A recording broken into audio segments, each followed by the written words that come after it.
Hello and welcome to Season 3, Episode 2 of Back of a Length. I'm still Marc. I'm still Renee. Are you still Renee? I love that intro. Oh my Thank gosh, you very we do much. say that every week. I've been working on it all day as well, thinking, how can I day. change this up? And I thought, I'll just change one word. Welcome through to Episode 2. Today's episode, we're going to review the SuperSmash, the Black Caps Game 1 and 2 in the T20s against Pakistan. And then we're going to have a little preview of the Black Clash. Ooh. And then the usual first 11 of the week. Well, we're going musical early. Should I break into song? No. God, please don't. Please don't. You can break into what's been happening with the SuperSmash this week. Well, wins for Auckland, which is what I'm going to start on and probably focus on. Sunday, they were playing at the Eden Park main ground and both teams won. So I was very, very stoked for that. Yeah, you went, didn't you? I did go, on yes. Sunday. I was still recovering from Friday, so I didn't make it. And it's a good job I didn't, because my seat thankfully went to somebody else. It looked absolutely packed at New Zealand's National Stadium. So I think that's probably the first point that I want to touch on. Is there much point in playing these SuperSmash games at the main Eden Park? You know what? I don't think so. Unless the players have put their hand up and said, look, I'm so sick of a ground where I can hit a ball into a service station across the road. I want to play somewhere bigger. It's not great. It's empty. There's no atmosphere. You're either in the hot sun or you're sitting uncomfortably crammed into a seat, even though all the seats are free. You're still crammed into a seat. And I tell you what, at Eden Park, main oval, you can't start talking to Finn Allen on the boundary. Well, you could, but you might get you could probably. It reverberates around the stadium. You can't just have a little sort of, a little tiny chat with him. I think one of the biggest pluses about New Zealand cricket and watching cricket in New Zealand is those grass banks. The quicker Auckland's and New Zealand cricket gets a specific cricketing facility for Auckland's, the better. I would quite Auckland like. Wins. I'm just going to point out, if the Chennai Super Kings are listening, we could use some funding to get a cricket ground. Yeah, or the Knight Riders, who are building a ground in LA. It seems like all of these IPL teams are looking to take over the world. Bring it down. Yeah, sadly I missed the Aces game and the Hearts game on Sunday, but your play of the week does come from the Hearts game. It sure does. The Hearts posted 147 to defend, and went out there to bowl. It looked like it was all going well, and then suddenly those last 5 overs, it was starting to get a bit tight. The Sparks 6 or 7 down, but maybe they could do it. Then Bree Illing comes out in the 20th over and bowls a wicket maiden. A wicket maiden in T20 20th over. Have you seen anything like it? Play of the week for me. That is pretty awesome. A wicket maiden when the pressure's on in the last over there to bowl a wicket maiden is pretty incredible. My play of the week, you've probably seen this. Everyone must have seen it. It's made news around the world. Wellington Firebirds playing the Stags through the week. Stags batting. Ball gets played on about of a length, scooped up straight towards the boundary. You look at it and you go, that's 4. Oh, there's a fielder track. Oh my God, what a catch! Troy Johnson, right? He's running backwards, absolutely legging it towards the boundary, full length dive, catches the ball, is about to go over the boundary, sort of throws himself up in the air, throws the ball back, and Nick Kelly comes from nowhere to take the catch. I don't know how else to describe it than that, because it was incredible. So round of applause for those guys, because that was probably the best piece of fielding I've ever seen in my life. Not only to take a catch dive and full length when it's coming over your shoulder, but to have the wherewithal to go, I'm about to go over the boundary, so this is going to be 4. And then to throw it up in the air for your mate to catch it, insane.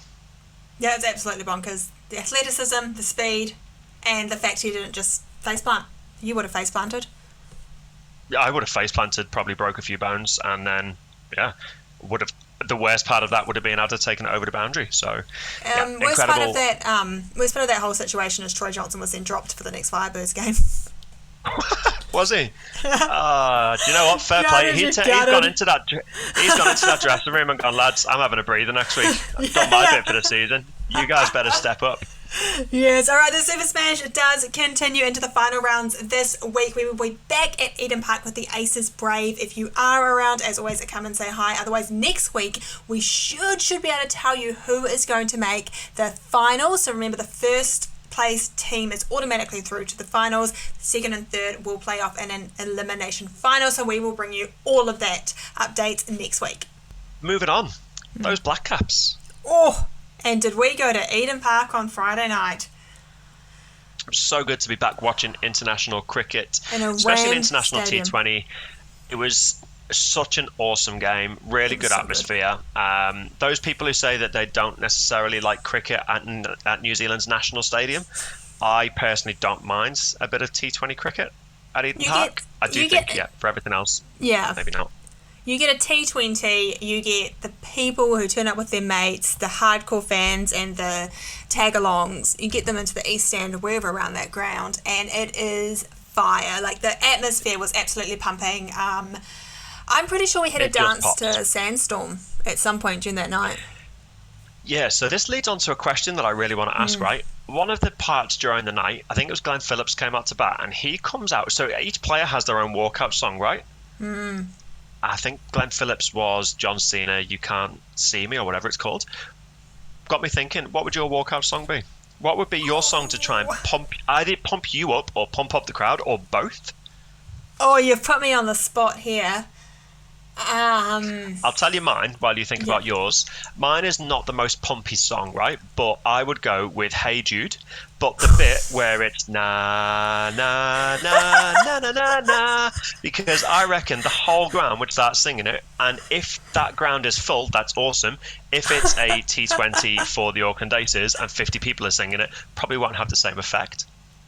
I reckon that'd be pretty cool. That would be pretty cool. Okay, I'm going to go with one that's popped into my head. I reckon this one is going to put the bowlers off. I'm going to go Shania Twain, That Don't Impress Me Much. Oh, God. That's a good one.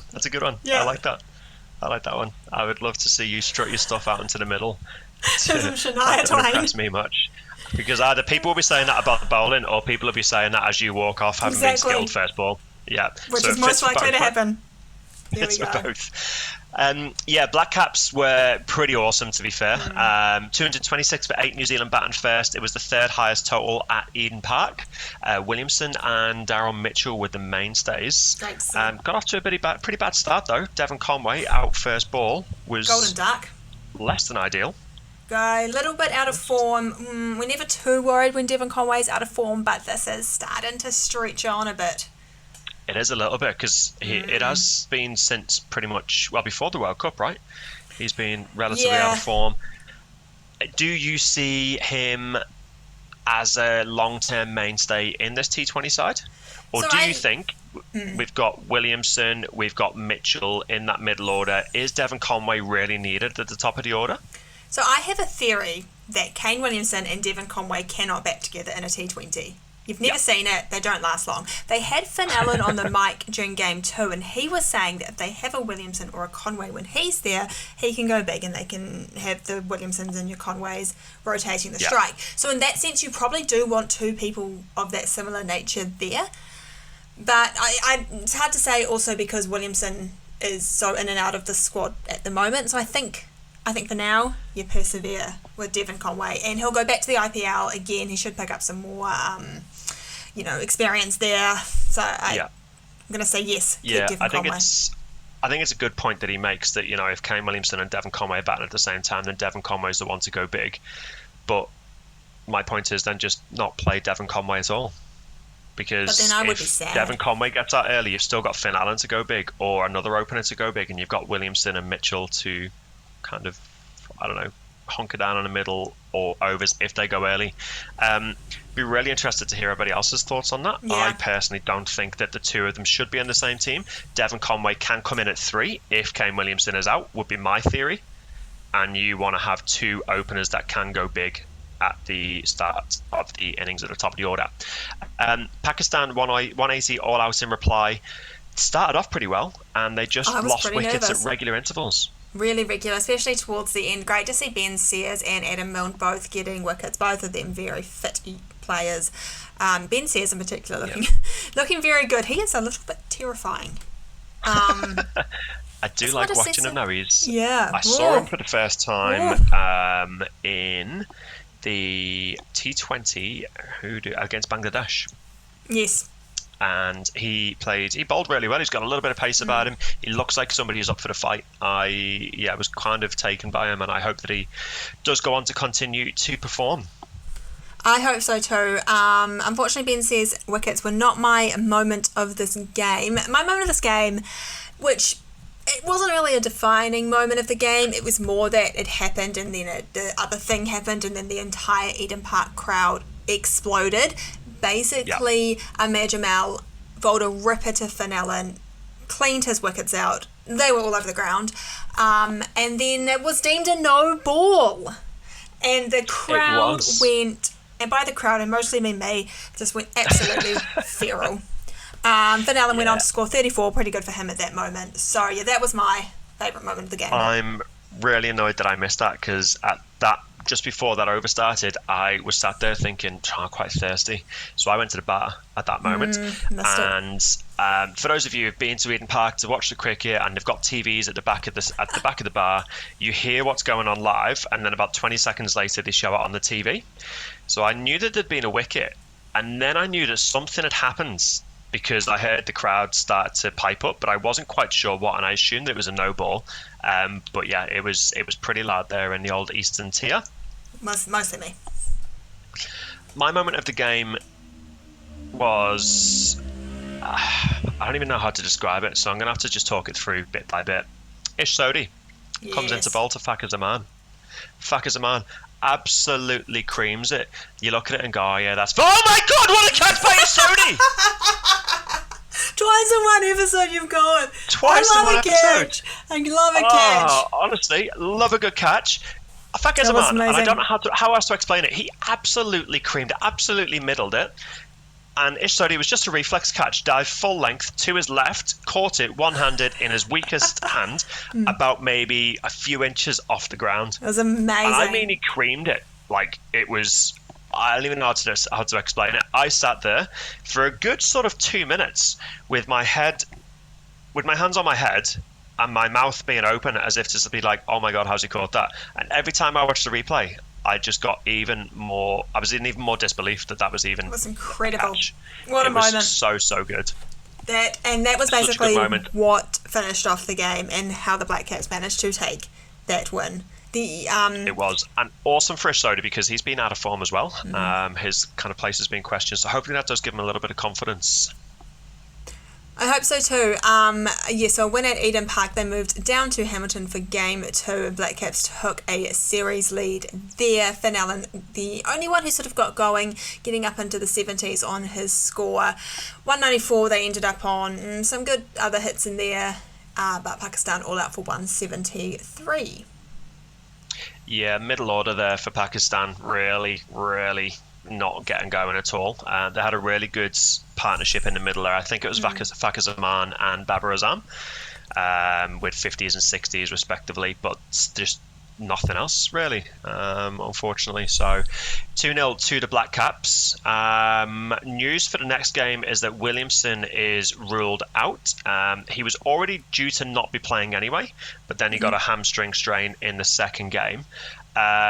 So Clarkson was due to come in and replace Kane Williamson, but unfortunately Clarkson has now been ruled out, which means, Renee? The one, the only, off the back of 100 in the SuperSmash, Will Young will join the Black Cap squad from tomorrow for the last 3 T20 games. And oh my gosh, you know how much I love Will Young. I'm so excited.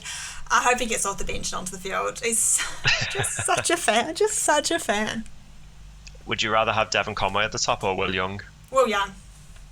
Interesting. I don't even care if we lose. Devon Conway is probably the better cricketer, but just for kicks, Will Young. Fair. Most likely, though, we believe Will Young will come in at 3.